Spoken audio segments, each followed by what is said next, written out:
Well, good morning, everyone. It is so good to see all of you. I want to welcome in Nixa and all of us joining in online. Super glad you are with us. Well, I learned something this week, and when you ask your production team to creatively come up with a video about how love tears down walls, you got to be real specific. Otherwise, you get that. I'm one of the teaching pastors here at North Point, and we've been in this series called XOXO. We've been giving out practical steps of how to improve our relationships that we have, and one of the common themes, one of the things that we've been saying this entire time is that all relationships are geared so that we are to reflect the love of Jesus in those relationships. I read a story last week about a woman. She was taking an afternoon nap, and when she fell asleep, she had this dream. And in the dream, her husband came home and gave her a box that was beautifully wrapped. And when she opened the box, it had a diamond necklace. And so she looked at her husband. She woke up from her nap, ran downstairs, told her husband, said, "Hey, just had a dream. In the dream, you gave me a gift, and I opened it up, and it had a diamond necklace. What do you think it means?" Well, husband smiled back and he said, "You're going to know tonight." Husband leaves, he comes home. The wife has been waiting all day. She's standing there at the front window watching, excited for her husband to be there, sees him pull up into the driveway, and when he gets out, he's got a box. She can hardly wait. When he comes through the door, she doesn't even say hello. She runs up, grabs the box, rips it open, and inside the box is a book entitled The Meaning of Dreams. Oh, marriage is awesome. Maybe you're dating. I read this tweet. Was it last Wednesday? And it said this. It said, let me see. It said, the ghosts of all of your failed relationships can be heard through your Spotify playlist. I was like, that's so true. I get my hand under my nail, baby, how you feel? Don't finish it. Maybe you're single. Read another tweet. It says, sometimes I think I should go out of my house and meet new people, and then I remembered I don't like going out of my house or meeting new people. Oh man, relationships are hard, huh? And not to mention, we've got this new thing with online relationships. I read a statistic last week that said 48% of online relationships end with an email. Can you believe that? End with an email. I had two questions when I read this. One, who does that? Two, what do you write in the subject line? Like, what goes up there? Like, what's the thing that they see when they come across? Is it like, do you lead them on? Do you tell them it's coming? Are you like, hey, we should talk? Or is it like just to add a punch out of left field and you title it, "Do you want to build a snowman?"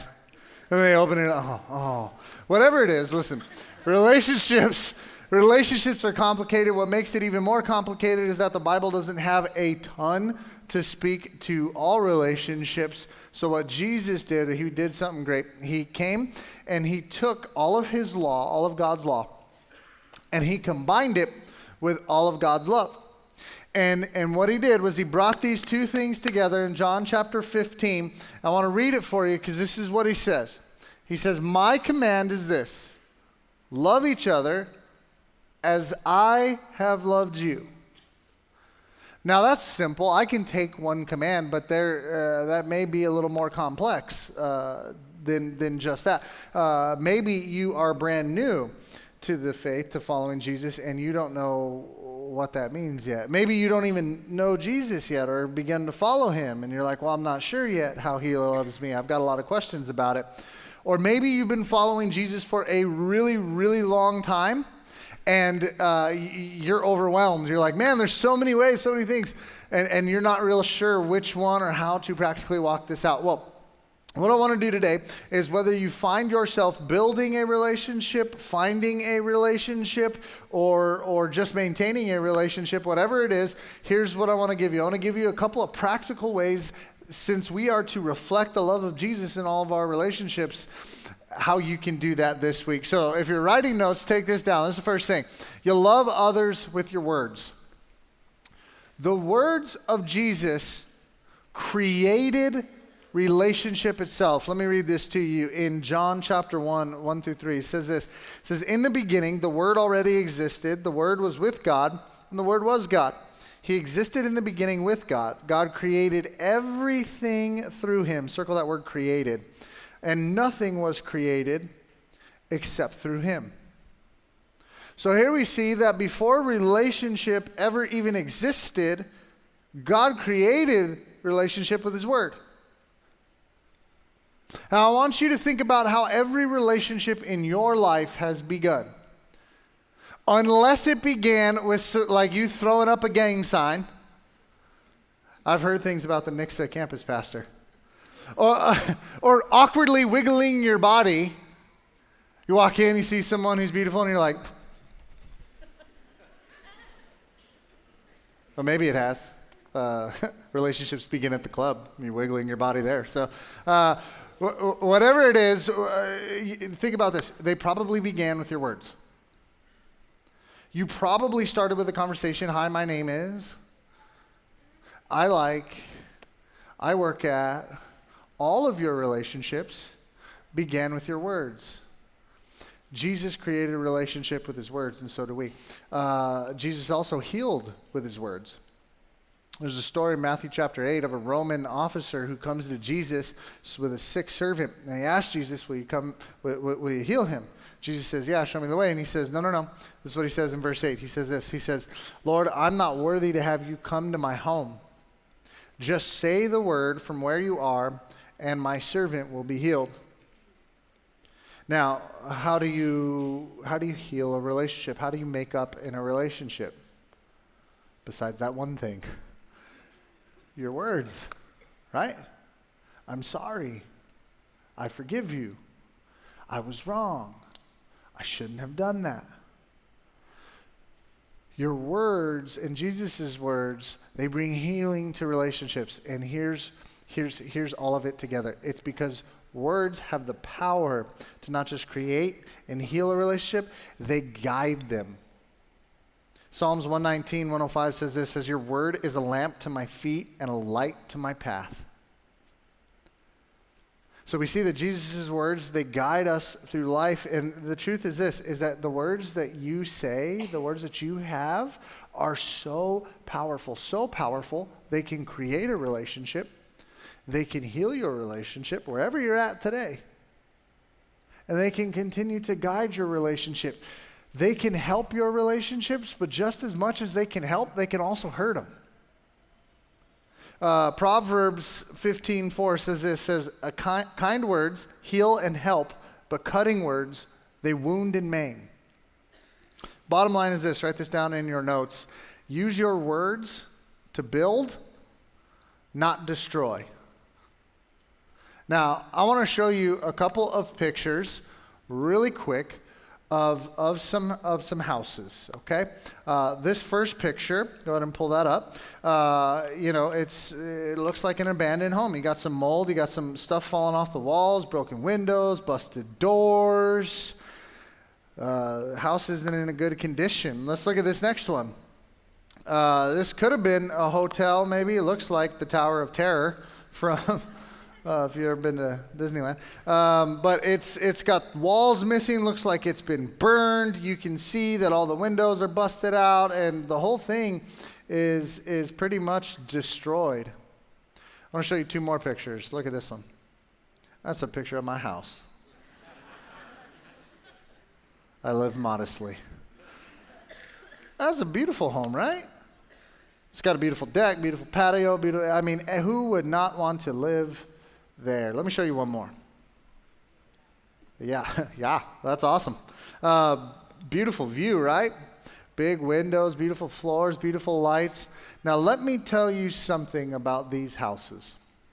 What makes these houses beautiful is what's been built into it. There has been things that have been built into these homes that make it as beautiful as it is. Now, the other ones, they may have been beautiful at once, but over time they had been abandoned. Over time they've been neglected. Over time, the things that were once built in were stripped out, and because of that, they're not very attractive, and most people don't want to live in them or be in them anymore. And here's what I'm saying to you is that your words have the power to build, and when you use them to build in a relationship, they create beautiful things. But over time, and some of you know this, if you've been in a relationship for a long amount of time, you realize that sometimes it gets real easy to start abandoning and neglecting the beautiful things we once said when we were dating or we were just beginning in a relationship. Right? We just start to, we forget that we have to be intentional with our words and build into them encouragement, build into them confidence, build into them beautiful things, because that's, there's so much power in your words. Now, here's what I know is this. If you go ahead and look at your notes, Ephesians 4:29, it says this. It says, "Do not let any unwholesome talk come out of your mouths, but only what is helpful for building others up according to their needs, that it may benefit those who listen."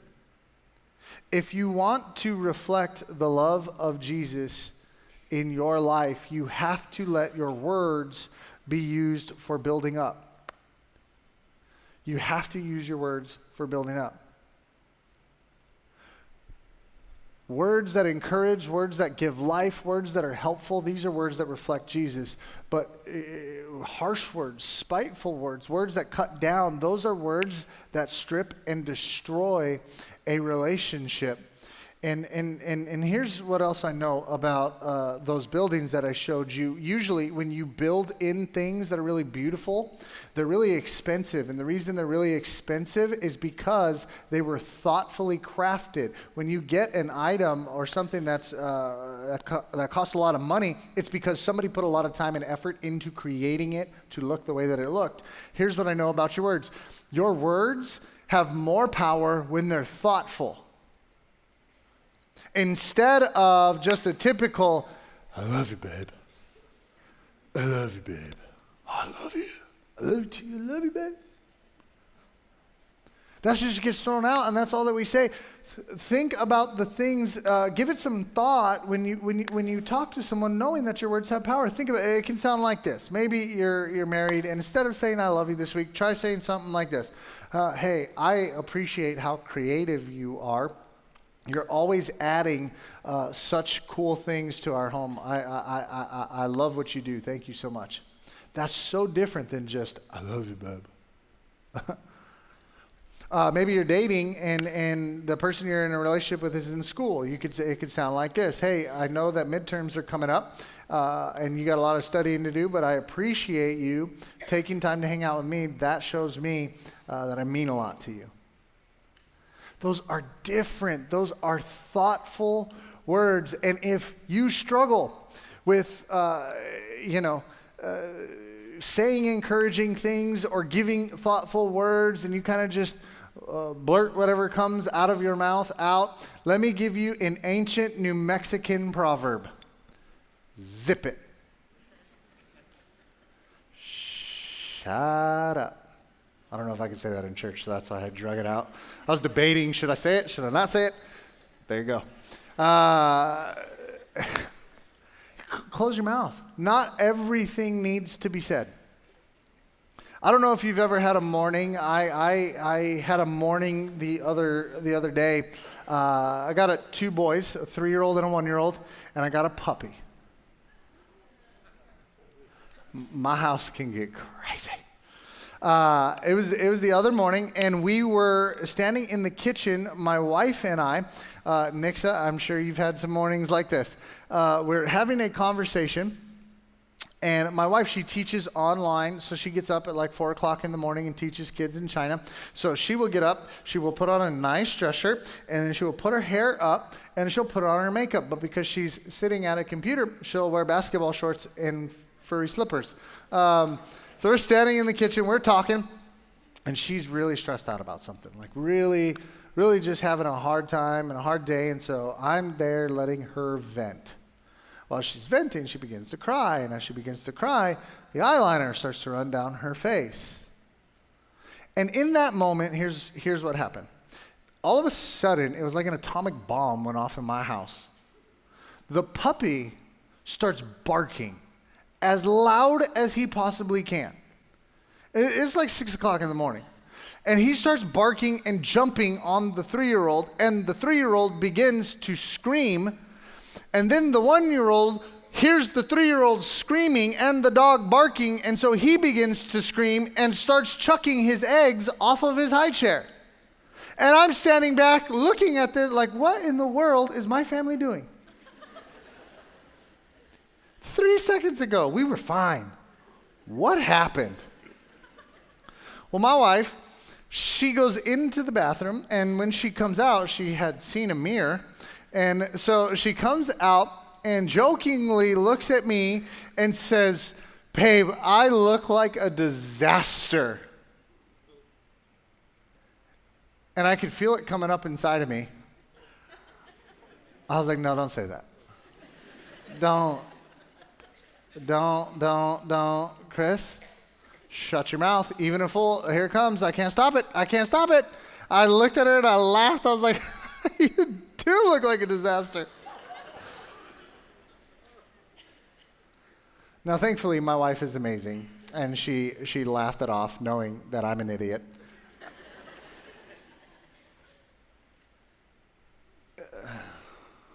But that wasn't helpful. That wasn't life-giving, even if it was a joke. It wasn't encouraging. Listen, to reflect the love of Jesus in your relationships, use your words to build hope. Use your words to create life. Use your words to help. Don't use them to destroy. That's how Jesus loves us. Second thing is this, is we love others. You love others because they are worthy. Love them because they're worthy. Listen, we don't just build into others for the sake of building into others. We build into others because they're worth it. We just celebrated, well, not celebrated, but my anniversary was on Friday. 5 years. 5 years of marriage. I hear some clapping, but let me finish the story. We didn't get to celebrate because my wife, poor thing, had to fly to California. Irvine was in Newport Beach, and was eating In-N-Out while I'm here with the 2 boys and the puppy eating hot dogs. So we'll celebrate it when she gets back, though. But 5 years ago, right before I got married, I was training for the Los Angeles Marathon. And so I was running 6-7 miles 2-3 times a week. And I would go down to this park at night. It was called Echo Park. And big lake in the middle. And so I would run around that. And it butted right up to downtown Los Angeles. So there was like beautiful skyscrapers and lights. And it looked really, really cool. I'll run around the park and I stop on this bench and I sit down and I begin to thank God for everything that's coming up in my life. I got my wedding coming up, thanking God for bringing Caitlin into my life, all the things that he's given me and all the things that I think my marriage is going to be. And listen, I don't know about the voice of God. I've been a Christian for like 4 years at this point. I don't know, like I'd heard people say like, it's audible and you can hear the voice in your head. And I'm like, well, I hear a lot of voices in my head. So they're like, well, you feel it in your stomach. I'm like, well, I feel a lot of things in my stomach. I eat a lot of New Mexican food. So I didn't know what it was, but I do know this, that night for sure, I heard God tell me 4 things that changed my life forever. He said this is my daughter.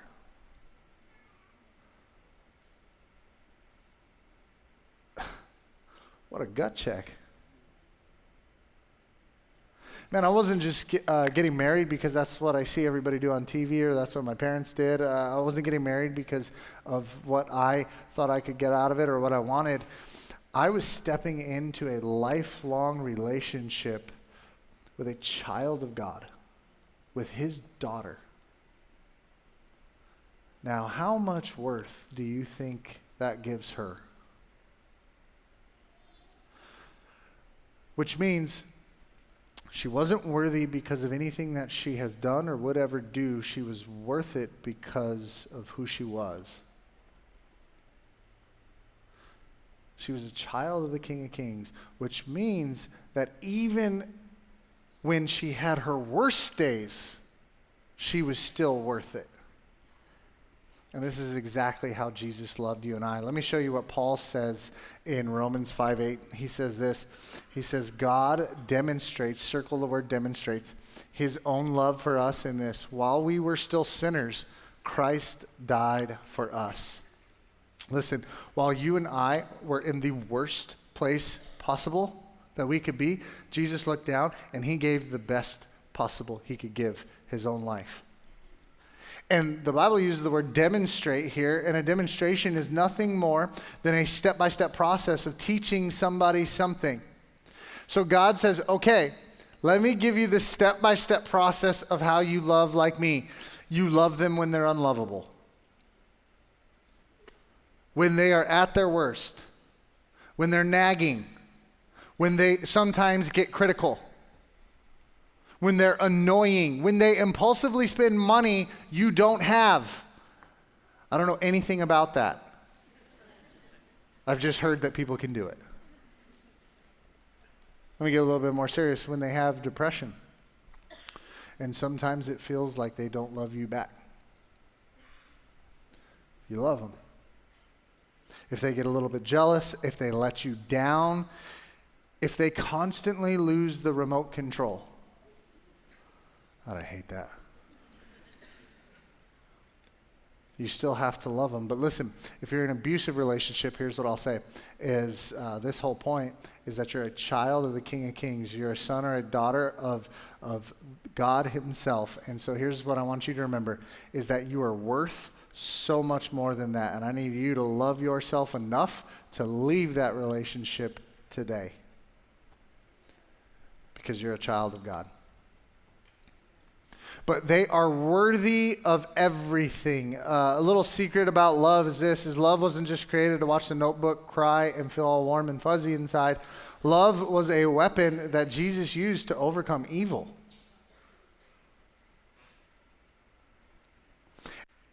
And if that means that Jesus deemed that we were worthy enough to give our best, then what do you think he expects you to do when you're in a relationship with someone who is a child of his? If he was willing to give his own life, what do you think he's expecting us to do? Well, here's what I know, is that he's probably wanting us to see the other person just as worthy as he saw us. Which means that they're worthy of all of our best. They're worthy of all of our time. They're worthy of all of our integrity. They're worthy of all of our fun. They're worthy of all of our laughter. A couple of nights ago, Caitlin and I were sitting there watching a show with the boys. The puppy was right there too, probably watching, we're Bubble Guppies or something like that. And we're watching the show. And Kate's sitting here, dog's here, both boys are here, and I'm sitting on the couch, and the dog starts to yelp. He starts to cry. That was a good dog cry, huh? He starts to cry, and Caitlin kind of starts to panic a little bit. She's like, babe, he's got something in his foot. So in my head, I didn't say this out loud. I'm like, well, take it out. But when I looked down, the dog is laying on his side, and I just had a moment where I forgot what reality was. For some reason, I could not think that a dog's leg was supposed to bend. Like where the paw meets the leg, I forgot that it could do this. I don't know if I was just imagining like they walked on sticks. Like I don't know what it was. But when I looked down, the leg was going like this.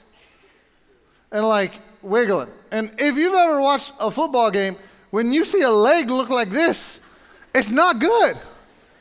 So I see the leg looking at this and I lose it. I'm like, it's broke. The leg is broke, Caitlin, look at his leg. Oh my gosh, look, don't look. And then I'm like, And then all of a sudden something happens, and I go into like EMT firefighter mode, and I'm like, okay, everybody calm down. Calm down, kids, spread out. The dog needs room to breathe. Caitlin, call 911. And I'm like taking control of the situation, but then the panic is still coming back. So I'm like, okay, everybody, look at his leg. It's not supposed to wobble. Why is it wobbling? And then the dog gets up and walks out the room.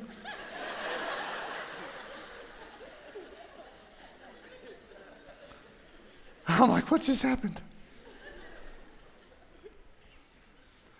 And I look over at my wife, and my wife is on the floor, rolling, with tears coming down her eyes. Like she had no clue who this man was in front of her. And so naturally, because she's laughing like this, I start laughing, and we're just rolling around, laughing on the floor. I mean, like gut-hurting laughing. I get up and I walk out of the room, and I had this thought. I couldn't remember the last time I had laughed with Caitlin like that. I couldn't think of it. It didn't mean I didn't laugh. I go to work, laugh all the time with people I work with. Go to the movies, watch Netflix, laugh. But I couldn't remember a time where I had laughed with my wife like that. And isn't she worthy of that? When was the last time you've laughed with the person you're in a relationship with? Get a dog and a 3-year-old and a 1-year-old, and you'll have all sorts of opportunities.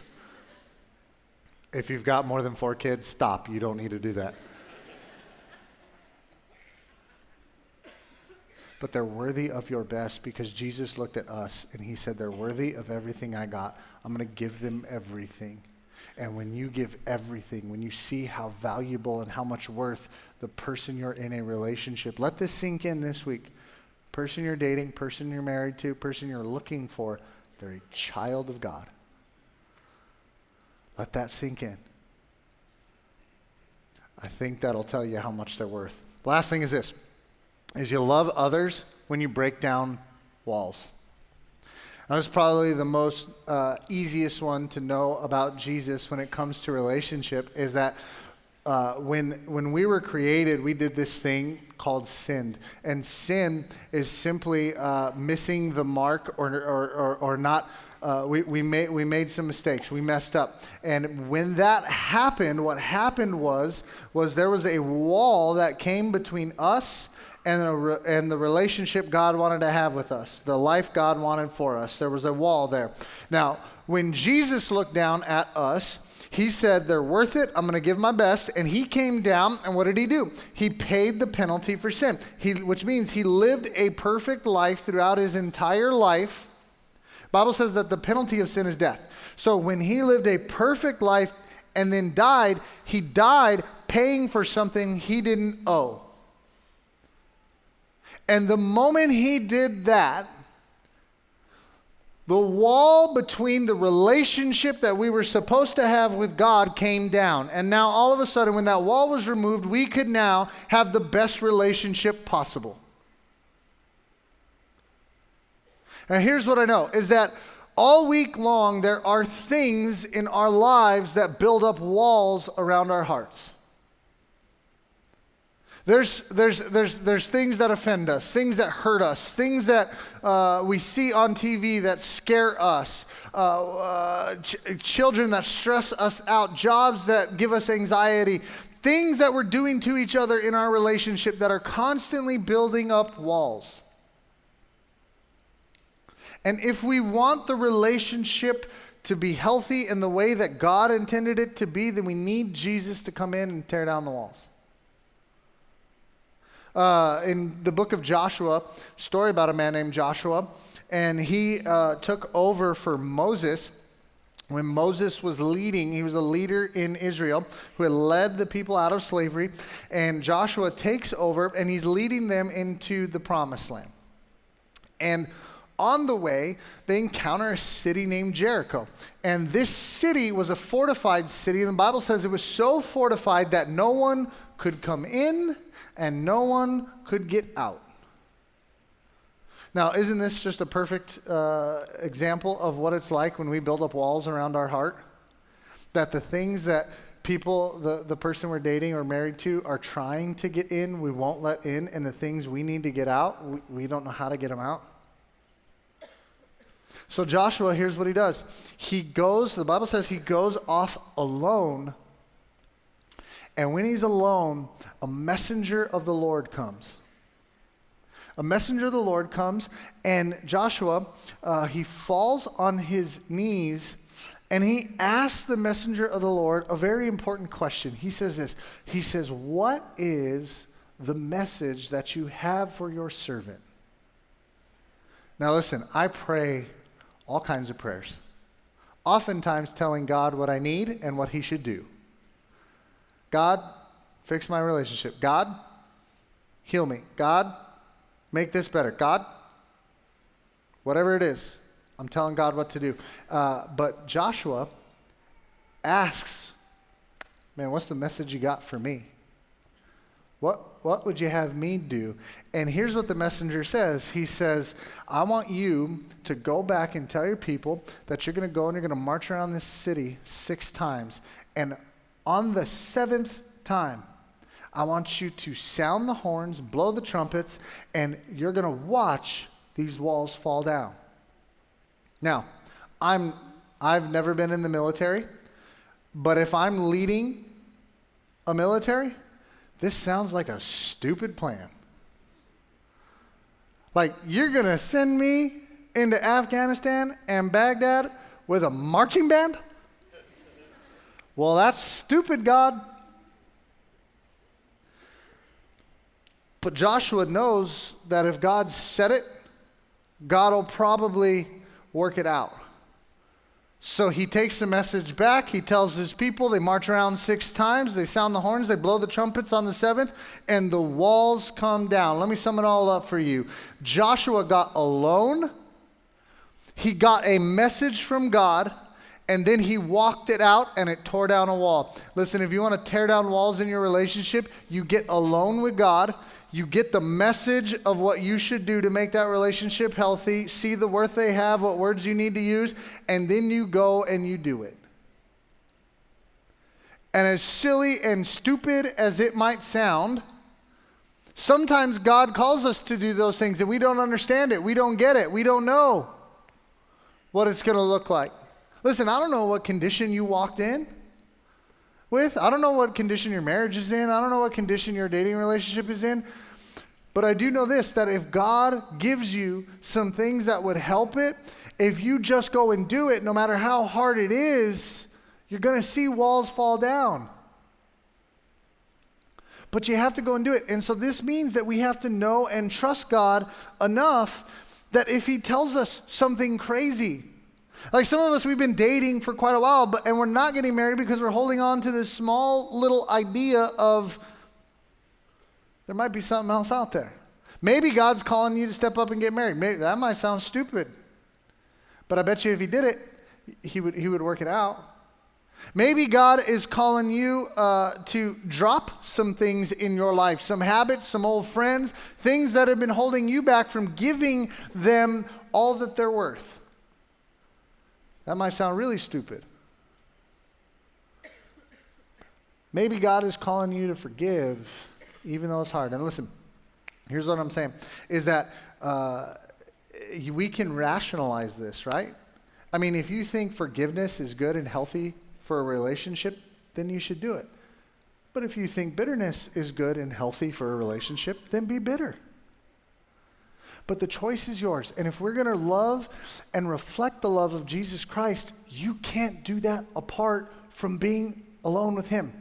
And this passage that I began with, the command to love others as I have loved you, that's part of an even greater passage of John chapter 15, where in the beginning of that passage, Jesus says this. He says, I am the vine, you are the branches. If you remain in me and I in you, you will bear much fruit. For apart from me, you can't do anything. You can do nothing. Now that word fruit there in the Greek is the word karpos, and this word, it literally means this, results. So what's Jesus saying? He's saying this. Let me break it down for you. He's saying that when a branch stays connected to a vine, it produces a result. So what's he saying about us? He's saying that when a person stays connected to me, well, they produce a result of love in all of their relationships. A love that looks a lot like the way that I love them. But apart from me, they can't do that. Apart from me, their words will be harsh and destroy relationships.